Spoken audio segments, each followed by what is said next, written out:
ఈ విషయంలో ప్రజలను తప్పుదారి పట్టించాలని చెప్పి ఆలోచనతోని కాంగ్రెస్ పార్టీ కుట్టిల యత్నాలు చేస్తూ ఉన్నారు. నిన్న కూడా హైదరాబాద్లో కూడా ధర్నా జరిగింది. బూత్ మాటలు తప్ప వాళ్ళు సాధించింది ఏం లేదు. దాని పేరే బూత్ ధర్నా. ప్రధానమంత్రి స్థాయి వ్యక్తిని గౌరవించకుండా ఒక కేంద్ర మంత్రి స్థాయిలో ఉన్నటువంటి రాష్ట్ర అధ్యక్షుని హోదా ఉన్నటువంటి కిషన్ రెడ్డి గారి విషయంలో కనీసం గౌరవం లేకుండా బూతులు మాట్లాడేటువంటి ప్రయత్నం చేసేటువంటి ఆ వ్యక్తులను చూసి ఏమనుకోవాలో కాంగ్రెస్ పార్టీ తెలంగాణ రాష్ట్ర ఇన్ఛార్జ్ అయినటువంటి వారు చెప్పాలి. దానిలో పాల్గొన్న ఉప ముఖ్యమంత్రి గారు చెప్పాలి, మంత్రులు చెప్పాలి. మీరు ఆ మాటను సమర్థిస్తున్నారా? ఈ ధర్నాకు మొత్తం ఎపిసోడ్ ఏంటంటే వాళ్ళు బూతులు మాట్లాడినరు అనేది పబ్లిక్లో చర్చ జరుగుతున్నది. నేషనల్ హెరాల్డ్ సంబంధించి ధర్నా ఇచ్చారని చెప్పి తెలంగాణ సమాజం ఎవ్వరు అనుకోవట్లేదు. వీళ్ళు బూతులు తిట్టినరు, బూతులు మాట్లాడినని మాత్రమే తెలంగాణ సమాజంలో చర్చ జరుగుతున్నది.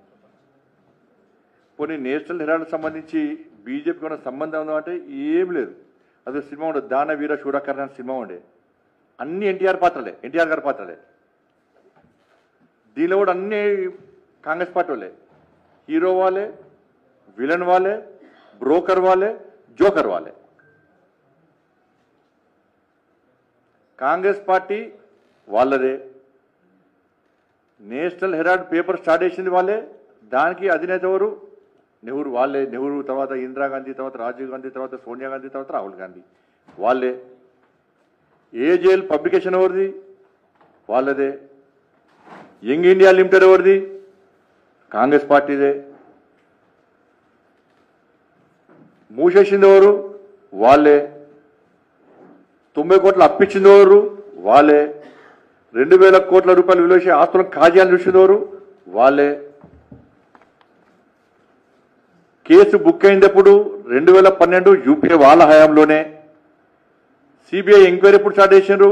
వాళ్ళ హయాంలోనే. ఈడీ విచారణ ఎప్పుడు స్టార్ట్ చేసినారు? వాళ్ళ హయాంలోనే. వీళ్ళ కేసు ఎప్పుడు బుక్ అయింది? వాళ్ళ హయాంలోనే. బెయిల్ ఎప్పుడు తీసుకున్నారు? వాళ్ళ హయాంలోనే. ఇక దీనిలో బీజేపీకి నరేంద్ర మోడీ గారికి సంబంధం ఏదో నాకు అర్థమవుతలేదు. బీజేపీకి నరేంద్ర మోడీ గారికి ఈ కేసుతోనేమో సంబంధం ఉందా?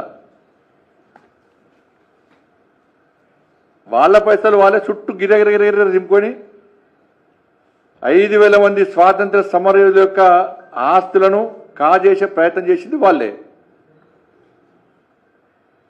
ఇప్పుడు 1938 అప్పటి కేసు ఇది. నెహ్రూ రేషరు నేషనల్ హెరాల్డ్ పత్రికను స్థాపించారు. 5,000 మంది ఫ్రీడమ్ ఫైటర్స్ దీనిలో